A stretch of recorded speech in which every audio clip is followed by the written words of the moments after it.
My Persona 4 Golden journey started on the Vita, and it was pretty bad. Not the game, but my playthrough. It was my first ever Persona, and I got the bad ending, and I didn't know social links were a thing to progress until I got Naoto. And for context, Naoto's the last character you get. And at the time, I didn't care to go through the game again. But thank goodness for second chances, as Persona 4 Golden has arrived at the home of all things JRPG, the Nintendo Switch. And of course Xbox, Steam, PlayStation. This is my second playthrough of Persona 4 Golden, and I'm proud to say, we did it right this time. You're you, a transfer student staying with your uncle in the small town of Inaba. A combination of weird dreams and some worrisome murders around school leads you to a thing called the Midnight Channel. A channel that is only accessible on foggy nights. It shows footage of who will be the next victim. As you make some friends with your classmates, you discover you can go inside the TV. Not only that, but you'll have to save the next victim in question before the next foggy night. Essentially, this is Mystery Inc. Japan, only you're high schoolers, and instead of a dog, you get a bear, and instead of Scooby snacks, there's steak. The crew spends time balancing their lives as high schoolers while thwarting the murderer's plans by going inside the TV and using their newly acquired powers. Personas. Only gained if you can accept the darker aspects of yourself. She depends on me. That's why she's my friend. Rarely does a game have a rock-solid character roster, but Persona 4's got it. Every single party member is fantastic, and together they're amazing. Their relationships to one another, every time a new member is added, a fun new dynamic is created. I adore the cast from start to finish. I didn't find a single character hogging the spotlight. Rather, it was equally shared. They all contributed to solving the mystery, they all interact with one another, and in battle, they're also encouraging without being overbearing. We have Yosuke, who's the pseudo-leader and the best friend. He's a bit of a pervy bro, but I love him. The best girl, Chie Satonaka, a tomboy, loves her martial arts films, and most importantly, loves steak. Yukiko, a rather plain Jane, but I find her giggle fits quite amusing. Teddy, who is the very best mascot. I'm sorry to say this, Yosuke, but I think my new best boy is Kanji. He is a punk with a heart of gold. And then there's Rise, who just wants to S my D, and Naoto, a brilliant ace detective. I remember disliking Yukiko my first time around, and now I've grown to appreciate her. I see her less as a soft girl trope, but rather trying to find her way and has a silly side to her. She's more than just this obedient, straight-laced student. Funny enough, this time around, Rise was my least favorite. I wanted her off my dick. Persona 4 really has an incredible cast. I love that you get their stories up front, the good and the bad. But if you choose to deepen your bonds with them, you get a first-hand look of their struggles and insecurities and get to be the friend they need you to be. The friend they needed you to be? No.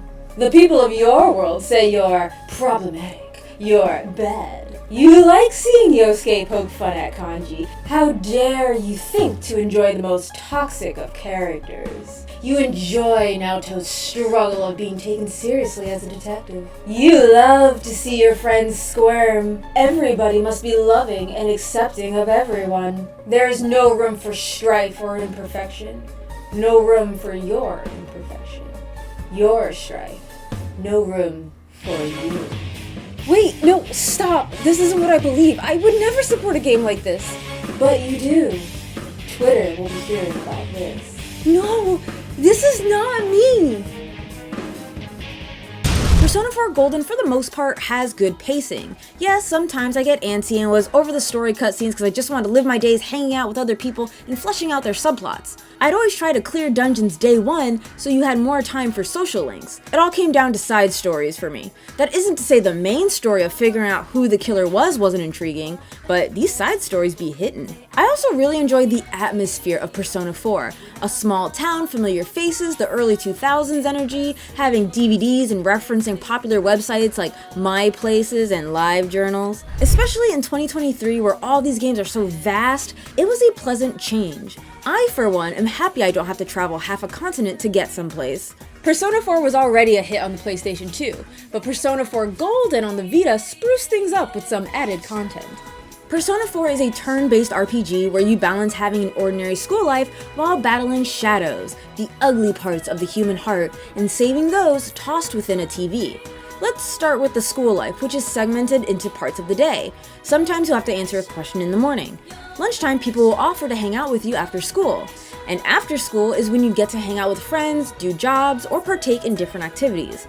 All of these things consume time and will bring you to the evening, where you're confined to your home until later, where you can take on nighttime jobs or late night friend hangouts.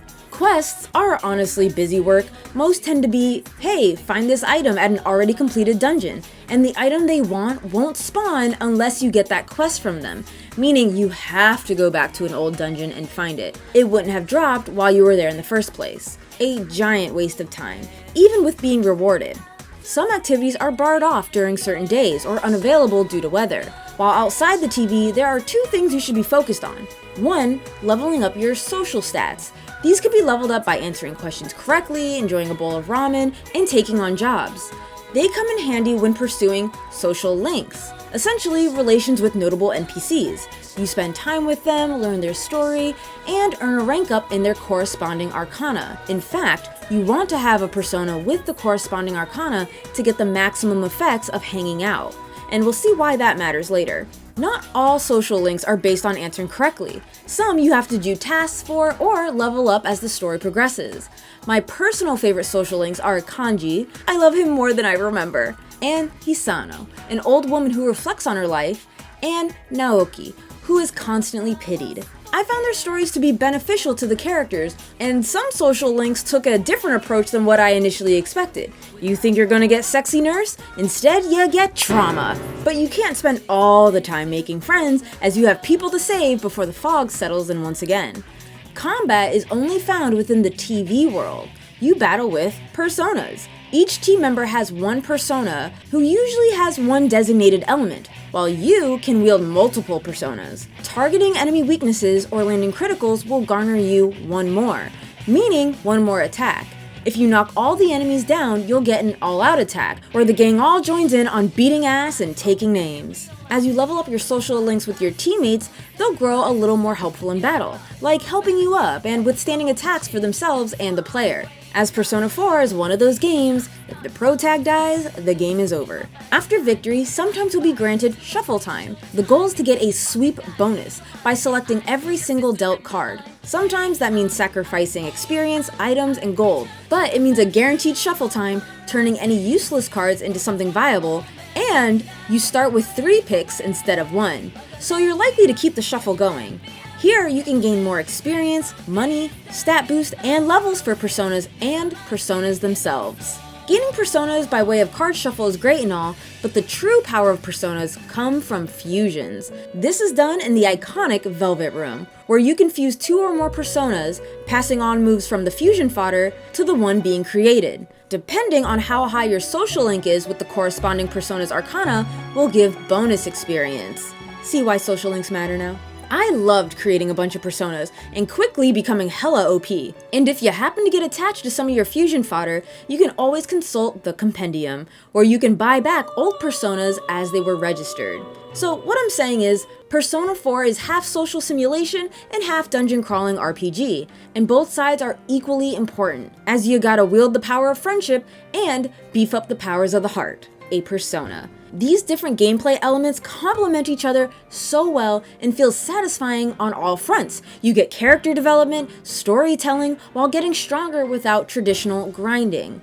But I would say there's time to grind at the very beginning, because as great as Persona 4 is, it is tough at the start, mainly because you don't have your full party yet. And I was playing on normal and it still felt like enemies were targeting my weaknesses. If you don't get that player advantage hit, or worse, the enemy hits you first, oh god, they will eat you up. And guess what?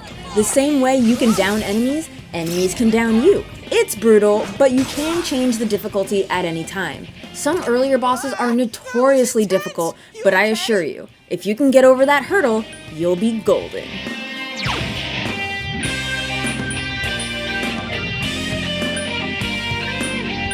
Remember now, Persona 4 was originally a PS2 game.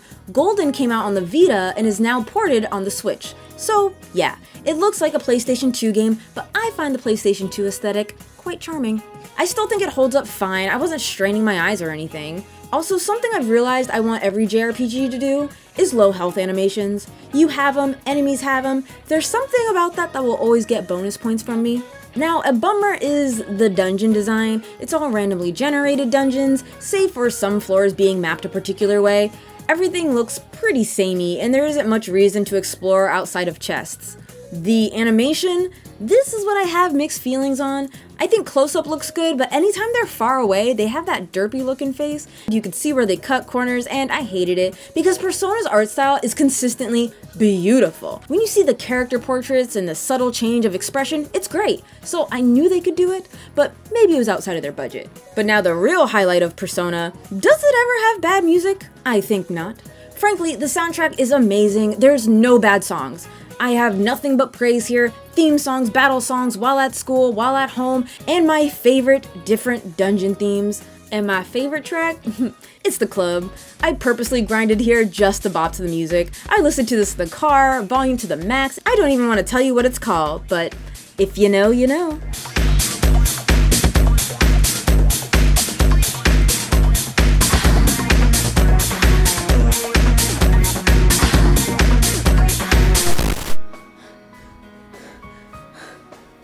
You're right. All this time, I was trying to be perfect, hide my mistakes, and be the person everyone saw me to be. But a part of me does enjoy seeing the real and raw flaws of these characters on full display. I wasn't happy how Yosuke treated Kanji, or how the game portrayed certain characters, but I enjoyed that it showed the ugly side of things, even if it makes people uncomfortable. And with the ugly commentary, the cast grows, and it made for an honest story. So yeah, I accept the ugly side of things. And I accept that I'm you, and you're me.